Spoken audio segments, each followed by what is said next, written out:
નમસ્તે બાળ મિત્રો, હવે આપ સૌ ધોરણ 5માં આવી ગયા છો। પહેલાં તો સૌને ખૂબ ખૂબ અભિનંદન। હવે આપણે ગત વર્ષનું ધોરણ અને નવા વર્ષના ધોરણ વચ્ચે સેતુરૂપ જોડાણ કરવા માટે શિક્ષણ વિભાગ દ્વારા જ્ઞાન સેતુ કાર્યક્રમનું આયોજન કરવામાં આવ્યું છે। જ્ઞાન સેતુ કાર્યક્રમ 2021 અંતર્ગત આપણે વિવિધ વિષયોનું પુનરાવર્તન અને ગાણિતિક મહાવરા કરવાના છે। તેમાં આજે આપણે સૌપ્રથમ જ્ઞાન સેતુ 2021 અંતર્ગત ધોરણ 5 વિષય ગણિત પ્રકરણ 1 વિશે માર્ગદર્શન મેળવીશું। ધોરણ 5 વિષય ગણિત પ્રકરણ 1। તમે ચાદર પરની બાત જોઈ હશે। કપડા પર સરસ મજાની ડિઝાઇન દોરેલી હોય છે, એ આપ જોઈ હશે। ભોંય તળિયાની દિવાલ પર કે લાદી કે ટાઇલ્સની સરસ ગોઠવણી કરવામાં આવી છે। બારી બારણામાં પણ સરસ પેટર્નો તમે જોઈ હશે। અહીંયા આપ સૌ બાળદેવો અહીંયા જોઈ શકો છો કે અલગ અલગ પેટર્ન બતાવવામાં આવી છે। જે પેટર્નની અંદર ટપકાવાળી પેટર્ન છે, ચોરસ પેટર્ન બતાવવામાં આવી છે, ગોળ પેટર્ન બતાવવામાં આવી છે, અલગ અલગ લાઇનિંગવાળી પેટર્ન બતાવવામાં આવી છે, ત્રિકોણાકાર પેટર્ન બતાવવામાં આવી છે, પાંદડાવાળી એટલે કે અલગ અલગ અહીંયા પેટર્નો બતાવવામાં આવી છે, જે આપ અલગ અલગ જગ્યાઓ પર જોઈ હશે। હવે આપણે આગળ જતાં અહીંયા આપ સૌ જોઈ શકો છો કે અહીંયા ભોંય તળિયાની લાદીની પેટર્ન બતાવવામાં આવી છે, એને આગળ વધારવાની છે। મેં અહીંયા આ જે ડિઝાઇન અથવા તો પેટર્ન આગળ વધે છે એ અહીંયા દોરીને બતાવી છે, જે આપ સૌએ આ ડિઝાઇન અને પેટર્ન આગળ વધારવાનો પ્રયત્ન કરવાનો છે। હવે પાન નંબર 2 પર આપ જોઈ શકશો દર્પણ ચિત્ર। પહેલાં તો આપને હું સમજાવું કે દર્પણ ચિત્ર એટલે શું। દર્પણ ચિત્ર એટલે કોઈ પણ વસ્તુની વચ્ચે દર્પણ મૂકતા જે ચિત્ર છે એ બંને ભાગમાં આપણને દેખાય અને બંને ભાગ બિલકુલ સરખો દેખાય એને દર્પણ ચિત્ર કહેવામાં આવે છે। અહીંયા 2 ચિત્ર બતાવવામાં આવે છે અલગ અલગ। એમાં અહીંયા એક ડોલનું ચિત્ર છે, તેમાં વચ્ચે દર્પણ મૂકવામાં આવ્યું છે। આ ચિત્રને આપણે દર્પણ ચિત્ર કહી શકીએ। કઈ રીતે? તો આ ચિત્રને વચ્ચે દર્પણ મૂકતા બંને બાજુનો જે ભાગ છે એ એક સરખો દેખાય છે। આ દર્પણ ચિત્ર છે કે નહીં? જુઓ બાળ દોસ્તો, આને આપણે દર્પણ ચિત્ર નહીં કહી શકીએ, કેમ કે અહીંયા એક ભાગ આ જે જગ બતાવ્યો છે એનું હેન્ડલ બતાવવામાં આવ્યું છે, અહીંયા આપેલો નથી, એટલે આ દર્પણ ચિત્રની વ્યાખ્યા થાય છે। હવે આપ જોઈ શકશો આ એક પેટર્ન બતાવવામાં આવી છે। આ આકારને કયો આકાર કહેવાય બાળ દોસ્તો? વર્તુળાકાર। જે વર્તુળાકારની અંદર ડિઝાઇન બનાવવામાં આવી છે તેને વર્તુળાકાર આપણે કહીશું। એ જ રીતે ચોરસની અંદર કોઈક પેટર્ન અથવા ડિઝાઇન બનાવવામાં આવી હોય તો એ ચોરસ આકાર કહી શકાય। આને આપણે સ્પષ્ટ રીતે વર્તુળાકાર કહી શકીશું। બાળ દોસ્તો, પાન નંબર 3 ઉપર જોઈશું આપણે ઈંટનો આકાર। ઈંટને 6 બાજુઓ હોય છે, આપણે જોઈ શકીએ છીએ 1, 2, 3, 4, પાછળની ભાગ 5 અને આ 6। એ રીતે ઈંટને 6 બાજુઓ હોય છે। ઈંટ લંબઘન આકારની હોય છે। આ આકારને કયો કહેવાય છે? લંબઘન આકાર। એ જ રીતે આપ લંબઘન આકારના ઉદાહરણો જોઈ શકશો। કંપાસ બોક્સ, ટૂથપેસ્ટનું ખોખું, દીવાસળીનું ખોખું, આ બધા કેવા આકારો છે? લંબઘન આકારો।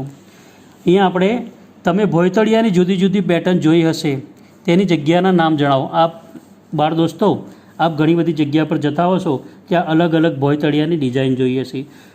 એની અંદર આપ કહો કે આપ કઈ જગ્યા પર આવી પેટર્ન જોઈ છે? તો હું એક ઉદાહરણ આપું છું કે તમે મંદિરમાં આ એક પેટર્ન જોઈ હશે। બીજી પેટર્ન તમારા ઘરમાં પણ જોઈ શકો છો। ઘણા બધા બાળકોના ઘરે આવી ડિઝાઇન હશે। પછી આપ બગીચામાં ફરવા જાઓ છો ત્યારે બગીચામાં આ ડિઝાઇન જોઈ શકો છો। નિશાળની અંદર કેટલીક નિશાળોમાં પણ આવી પેટર્ન અથવા ડિઝાઇન બતાવવામાં આવેલી છે। આપ બેંક, પુસ્તકાલય કે એવા કોઈ જગ્યા પર જાઓ તો ત્યાં પણ આ પેટર્ન બતાવવામાં આવી છે। આ મેં ઉદાહરણો આપ્યા છે, આપ સૌએ અલગ અલગ ઉદાહરણ લખવાના છે। ઈંટની બાજુઓ દોરો। જુઓ, આપ સૌ જોઈ શકો છો આ એક લંબઘન આકારનું ખોખું છે। આપણે તેની લંબાઈ માપવાનો પ્રયત્ન કરીએ। નાની અથવા મોટી ફૂટપટ્ટી વડે આપણે સેન્ટીમીટર વડે એનો લંબાઈ માપીએ। આપ જોઈ શકો છો અહીંયા આ પુઠ્ઠાની હું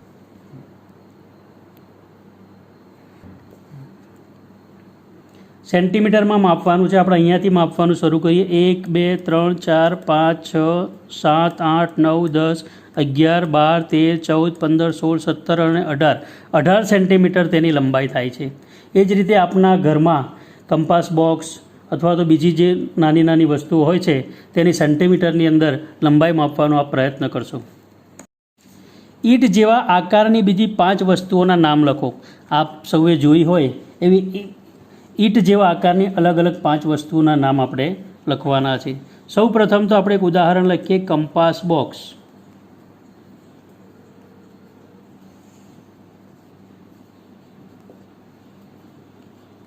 એક ઉદાહરણ બીજો આપ સૌએ મોબાઈલ જોયો છે, એ મોબાઈલ. દિવાસળીનું ખોખું.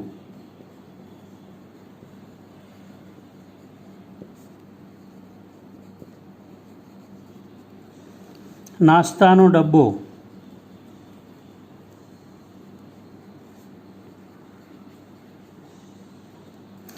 નોટબુક. આ મેં ઉદાહરણો આપ્યા છે. આપ સિવાય પણ આપ સૌ અલગ અલગ ઉદાહરણો આપી શકો છો. અહીંયા આપ સૌ જોઈ શકો છો કે ઈંટની દિવાલ ચિત્ર સામે બંધ બેસતી દિવાલનું ચિત્ર જોડો. આપ સૌએ પહેલાં તો આ ડિઝાઇન જોવાની છે. તેને બંધ બેસતી એટલે કે સરખી હોય એવી ડિઝાઇન આપણે સામેનું ચિત્ર આપણે જોડવાનું છે. આપ આના માટે પ્રયત્ન કરશો. પાન નંબર 4 ઉપર બતાવવામાં આવ્યું છે કે જાગૃતિની શાળાના ચિત્રમાં ઈંટોની જુદી જુદી જાળીઓની પેટર્ન છે. આ જાળીઓમાં જોવા મળતી પેટર્ન ઓળખી દોરો. અલગ અલગ આ ઈંટો દ્વારા બનાવવામાં આવેલી પેટર્ન છે. કેટલીક ચોરસમાં છે, કેટલીક ગોળમાં છે, અલગ અલગ બતાવવામાં આવી છે. અહીંયા એક ઉદાહરણ આપવામાં આવ્યું છે. એવી આપણે અલગ અલગ 4 પેટર્ન બનાવવાની છે. હું એક પેટર્ન બનાવવાનો અહીંયા પ્રયત્ન કરીશ. આપ જુઓ છો ઉદાહરણ તરીકે આ એક પેટર્ન આપણે બનાવીએ છીએ.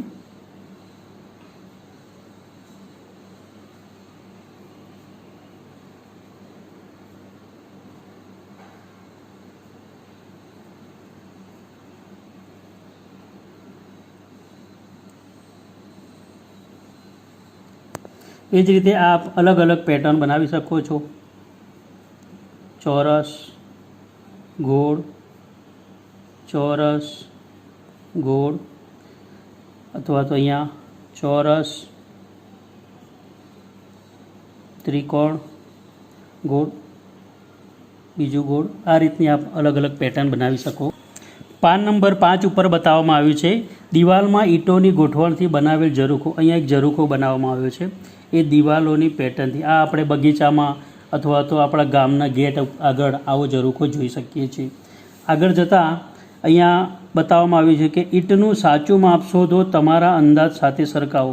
આપણે એક ઈંટ જોઈએ અને એનો અંદાજ લગાવીએ કે એની લંબાઈ 12 સેન્ટીમીટર કે 15 સેન્ટીમીટર હશે. એ જ પ્રમાણે અહીંયા આપને મેં ખોખું બતાવ્યું હતું. આની લંબાઈ કેટલી આપણે કરી હતી તો કે 18 સેન્ટીમીટર. એ જ રીતે આપણે ઈંટની જે લંબાઈ, પહોળાઈ, ઊંચાઈ એ આપણે સેન્ટીમીટરમાં માપી અને તમારે અહીંયા જાતે પ્રયત્ન કરી અને લખવાનો છે. તમારા શિક્ષક શ્રી કે પિતાજી પાસેથી નીચેની વિગતો મેળવો. તમારા ઘરમાં વડીલ હોય, તમારી મુલાકાતે આવેલા શિક્ષક મિત્રો હોય, તમારા પિતાજી હોય, તેમની પાસે આ અંદાજ મેળવી અને તેના જવાબ લખવાના છે. તેના હું 1-2 ઉદાહરણ આપું છું કે એક ટ્રેક્ટરમાં કેટલી ઈંટો સમાઈ શકે. તો આપણે અંદાજે લખી શકીએ કે ભાઈ 2000 ઈંટો એક ટ્રેક્ટરની અંદર સમાઈ શકે. એ જ રીતે આપણે એક ટ્રકની અંદર કેટલી ઈંટો સમાઈ શકે તમારા પિતાજીને પૂછીને અહીંયા જવાબ લખવાનો છે. એ જ રીતે તમારા ઘરની એક દિવાલમાં કેટલી ઈંટો સમાઈ શકે.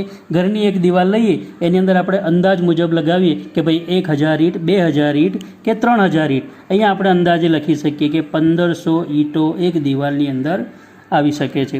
એ જ રીતે તમારા ઘરમાં દરેક દિવાલમાં કુલ કેટલી ઈંટો હોઈ શકે. તમારા ઘરમાં જે દિવાલો હોય એ ઈંટોનો અંદાજ લગાવી એનો કુલ સરવાળો અહીંયા લખવાનો છે. ઈંટોની ભઠ્ઠીમાં કેટલી ઈંટો હોઈ શકે. ઘણી બધી હોઈ શકે. 40,000 હોઈ શકે, 50,000 હોઈ શકે, 60,000 હોઈ શકે. પાન નંબર 6 ઉપર બતાવવામાં આવ્યું છે સંખ્યા જ્ઞાન. આ પ્રકરણના અનુસંધાને આપણે સંખ્યા જ્ઞાન પણ મેળવવાનું છે. એક અંકની સૌથી નાની સંખ્યા 0 છે, આપણે સૌ જાણીએ છીએ. એક અંકની સૌથી નાની સંખ્યા 9 છે, જેને સૌથી મોટી સંખ્યા 9 છે, જેને એકમ કહેવાય. એક અંકની સૌથી મોટી સંખ્યા 1 ઉમેરતા 9 વત્તા 1 એટલે 10 થશે. 2 અંકની સૌથી નાની સંખ્યા મળે. આ 10 એ 2 અંકની સૌથી નાની સંખ્યા આપણને મળે છે. અહીંયા વિસ્તરણ કરવામાં આવ્યું છે શબ્દોમાં. એકમ અને દશક 10 શબ્દોમાં પણ લખવામાં આવે છે. એ રીતે 98 છે, એકમમાં 8 અને દશકમાં 9, 98 લખવામાં આવે છે. 2 અંકની સંખ્યા 10 થી 99, સૌથી નાની 10 અને સૌથી મોટી 99. અહીંયા બતાવવામાં આવ્યું છે 3 અંકની એકમ, દશક અને 100. 99માં 1 ઉમેરતા 100 થાય. 3 અંકની સૌથી નાની સંખ્યા આપણને 100 મળે છે. અહીંયા પણ શબ્દોમાં બતાવવામાં આવ્યું છે. એક ઉદાહરણ તરીકે 901, એકમ, દશક અને 100. એકમમાં 1, દશકમાં 0 અને 100ના સ્થાનમાં 9 છે. 901 એ રીતે અહીંયા શબ્દોમાં બતાવવામાં આવ્યું. આપ સૌ જોઈ શકો છો પાન નંબર 7 ઉપર 3 અંકની સંખ્યાઓ 100 થી 999. સૌથી નાની સંખ્યા 100 અને સૌથી મોટી સંખ્યા 999. 3 અંકની સૌથી મોટી સંખ્યામાં 1 ઉમેરતા, એટલે 3 અંકની સૌથી મોટી સંખ્યા છે 999. એમાં 1 ઉમેરતા 1000ની સંખ્યા બને. આ સંખ્યા એ 4 અંકની સૌથી નાની સંખ્યા આપણને મળે છે. 4 અંકની સંખ્યાઓ 1000 થી 9999. 1000 એ સૌથી નાની સંખ્યા 4 અંકની અને 9999 એ 4 અંકની સૌથી મોટી સંખ્યા. આગળ જતાં 9999માં 1 ઉમેરતા 10000 થાય. એકમ, દશક, 100, 1000 અને 10000. 5 અંકની સૌથી નાની સંખ્યા આપણને મળે. એનું એક ઉદાહરણ આપ્યું છે 58431. એમાં એકમના સ્થાનમાં 1, દશકના સ્થાનમાં 3, 100ના સ્થાનમાં 4, 1000ના સ્થાનમાં 8 અને 10000ના સ્થાનમાં 5. એટલે 58431 તેને શબ્દોમાં વાંચી શકાય છે. અહીંયા આગળ જતાં એકમ, દશક, 100, 1000 અને 10000. 99999. એમાં 1 ઉમેરતા 6 અંકની સૌથી નાની સંખ્યા મળે. એ સંખ્યા કઈ છે તો જુઓ, એકમ, દશક, 100, 1000, 10000 અને લાખ. 1 લાખ. 1 લાખની સંખ્યા અહીંયા બતાવવામાં આવી છે. અહીંયા ઉદાહરણો આપવામાં આવે છે કે નીચેની સંખ્યાઓને શબ્દોમાં લખો. આ કેટલા લખ્યા છે બેટા? બગડ પાછળ 25. એને આપણે શબ્દોમાં લખવાના છે 25. એ રીતે આ સંખ્યાઓ તમારી જાતે પ્રયત્ન કરવાનો છે. અહીંયા એક સંખ્યા બતાવવામાં આવી છે એકમ, દશક, 100 અને 1000. 1000ના સ્થાનમાં 9 છે, 100ના સ્થાનમાં 0, દશકના સ્થાનમાં 1 અને એકમના સ્થાનમાં 0. 9010 આ સંખ્યાને લખાશે 9010. એ જ રીતે અહીંયા એક ઉદાહરણ આપ્યું છે. 3 સંખ્યા છે એકમ, દશક અને 100. 999.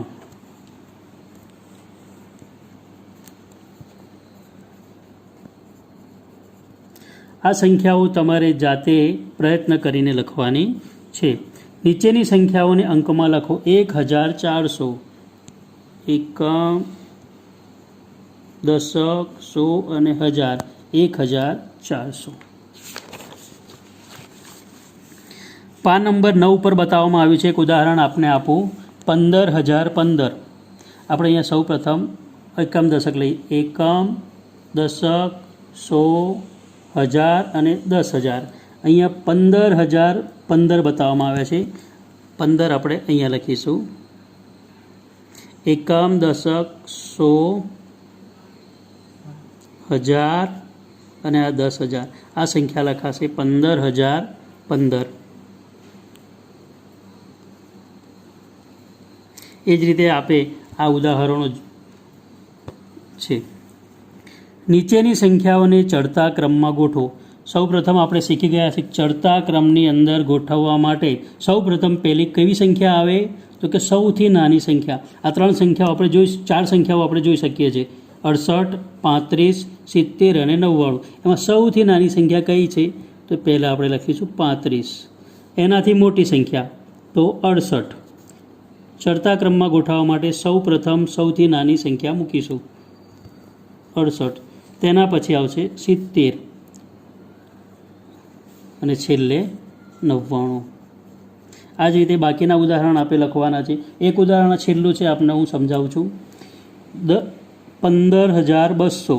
10,600, 15,100 અને 10,500. આ ચારે સંખ્યા આપણે અનુમાન જોઈએ ત્યારે આપણને ખ્યાલ આવશે કે સૌથી નાની સંખ્યા કઈ છે.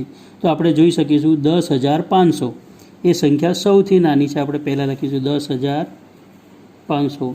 તેના પછી આવશે 10,600. તેના બાદ અહીંયા બે સંખ્યાઓ છે કે 15,100 અને 15,200.